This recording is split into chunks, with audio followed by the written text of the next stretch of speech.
This week, I've been playing Phasmophobia, and I've been really enjoying it. Not just because it's a lot of fun with friends, but because it feels like a really interesting step for horror games.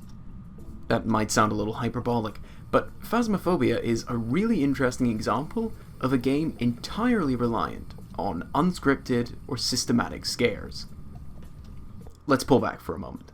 What am I talking about when I say systematic scare? Let's start with what it's not. It's probably safe to assume at some point in your life you've watched a movie or TV show with a scene you found scary. That scene, whatever it may be, is probably an example of a scripted scare. Simply put, it's a scare, event, or jump that's fixed in place by a script. When Drew Barrymore looks through the window, Ghostface is always there. When you squeeze through the shelves at the start of Outlast, yeah. These events are fixed in place. They always happen. They're scripted scares. Video games are interesting though, because, well, they aren't fixed. You have an element of control. This allows them to take advantage of a different kind of scare, the unscripted or systematic. These are scares that aren't fixed in place. Instead, they arise from the way you interact with the systems of the game. Let me give a really easy example. Let's say you're playing Far Cry 3, and suddenly a dog bites you from behind, and it gives you a little scare. So, that wasn't a fixed event. The game isn't programmed to say, whenever the player steps here, have them get bitten from behind. Instead, the game has dog enemies that are randomly placed through the map, and told to attack a player whenever they get within a certain range. Your interaction with the game, and the systems within it, created that scare. This is our second kind of scare. A scare based on systems within the game that aren't fixed but free to adapt and change. The systematic or unscripted scare. We could certainly go a lot deeper. Look at online horror like Dead by Daylight and Friday the 13th for examples of other kind of horror. But for the sake of this video, let's keep it simple and talk about these two kinds of scare. The scripted and the systematic. The fixed and the free. Most modern horror games use a healthy mix of both, and it's easy to see why. There are clear advantages to both. We talked about the importance of pace before in the Little Charlotte video, and scripted scares give the creator full control over the pace, allowing them to build the tension up and down as they see fit. They choose when it's time to hit you with something creepy.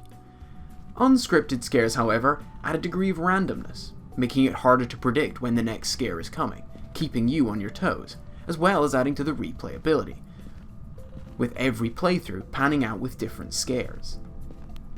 That's the good, but what about the bad?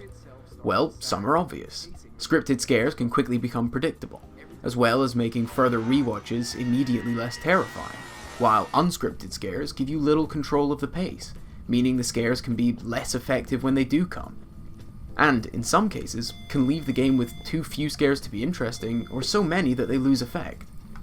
So, most games now use a mix of both. A tense, scripted sequence with a jump scare or two, then an open segment of you navigating an area while trying to avoid some cleverly programmed enemy.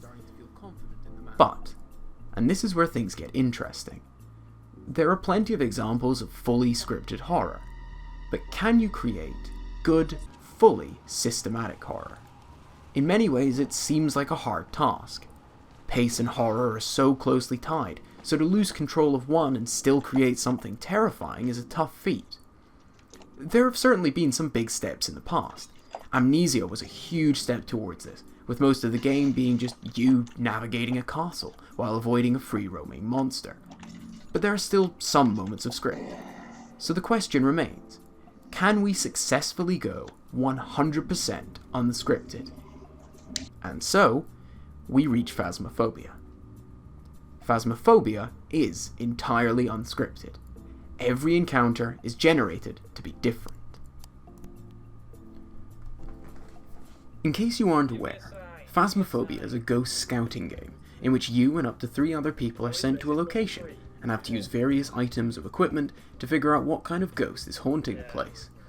This involves first finding the room it's set up shop in, and then trying to prod it to give you clues, being careful not to prod it too hard in case it starts hunting and trying to off you. There are several types of ghost, but even within that, plenty of variety exists. 2 encounters with a demon can play out entirely differently. The room it starts in is also entirely random. Even the way you prod the ghost to try and get it to act out involves large elements of chance, as nothing guarantees a response. This is all to say, there is no scare in a normal game of Phasmophobia that's scripted. No, if the player stands here, they see this, or if the player says this, then this will happen. Instead, it's much more mathematical. If a player says this, then the ghost grows more agitated. A more agitated ghost has a higher chance of performing an action, from a light switch to flickering into reality. It's a game of chance and percentages.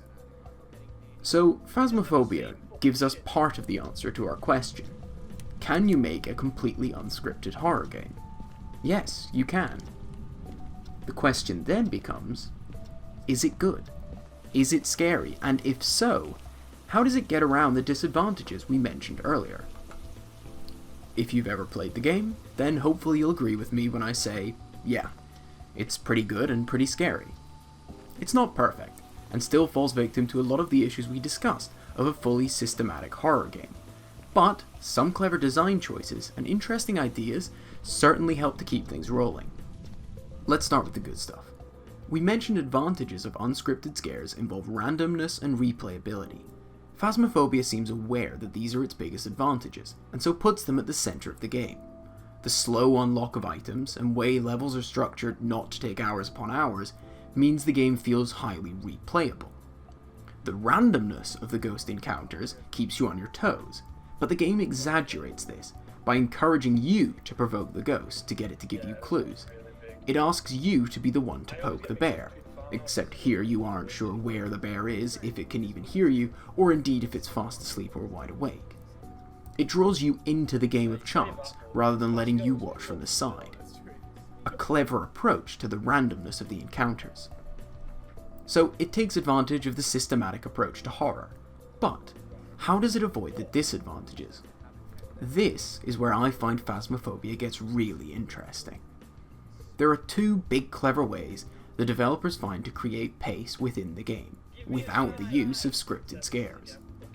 The first is rather simple: phases. When you enter the building, a countdown begins. Depending on the difficulty, the amount of time you have changes. This is the setup phase. Here, the ghost can't hunt. The full terror of the ghost trying to kill you is off the table.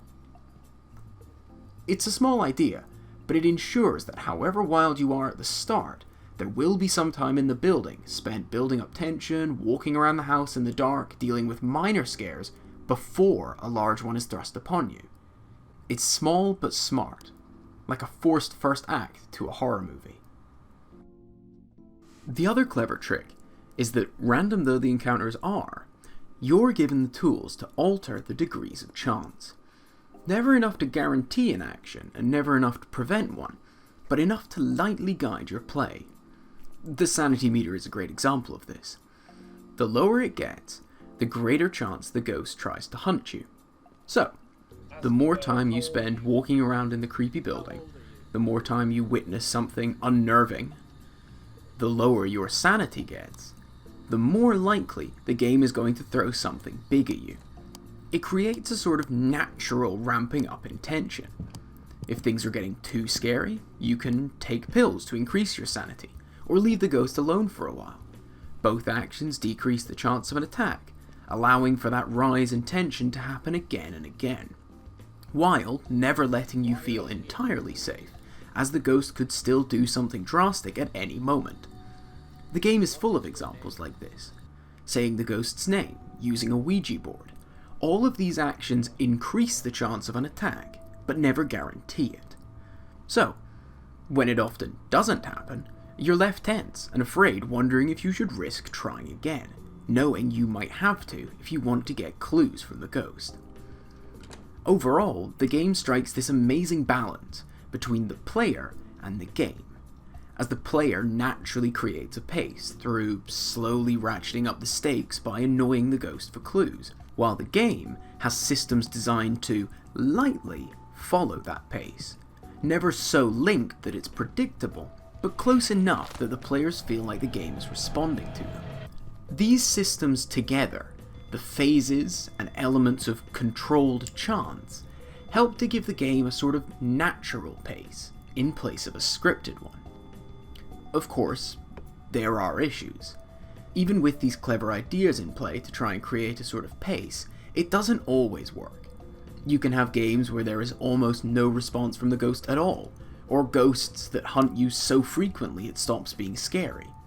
But, on the whole, it's a really interesting step. I can't wait to see how the game evolves over time, or how other developers can take the ideas here and take them further in future projects. What Phasmophobia proves is that with smart design choices and clever systems, you can overcome the issues of a fully systematic horror game and create something terrifying. So, yes, you can make a fully unscripted horror game that remains scary. It just takes some brilliantly clever ideas. Thanks for watching. If you enjoyed the video, be sure to like, comment, or even subscribe for more. The plan is to do more videos like this, combining the 25 list with interesting notes on the game's systems. Should be interesting. As for the review of it, well, it's a creepy game. If you have friends with it, get it. It's great. Looking forward to doing more videos like this in the weeks to come. Bye for now.